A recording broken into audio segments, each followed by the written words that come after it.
इतिहास सिर्फ तारीखों का खेल नहीं होता।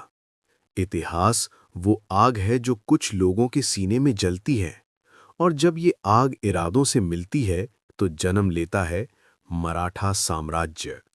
17वीं सदी का भारत, चारों तरफ विदेशी सत्ता, मुगल, बीजापुर, गोलकुंडा। जनता करों से कुचली हुई और अपने ही देश में पराई। राजा थे, लेकिन अपने नहीं थे। 1630 शिवनेरी किला, एक बालक का जन्म, जिसे उसकी मां कहानियां नहीं, संस्कार सुनाती थीं। धर्म, कर्तव्य और स्वराज्य। वही बालक आगे चलकर कहलाया छत्रपति शिवाजी महाराज। 16 साल की उम्र, तोरना किला।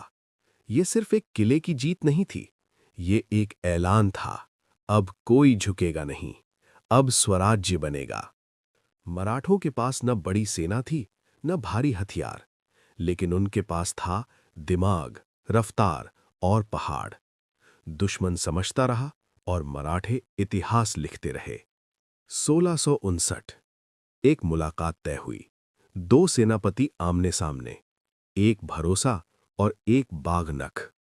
एक ही पल में इतिहास बदल गया। प्रतापगढ़ गूंज उठा मराठों की जीत से। 1674 रायगढ़ किला।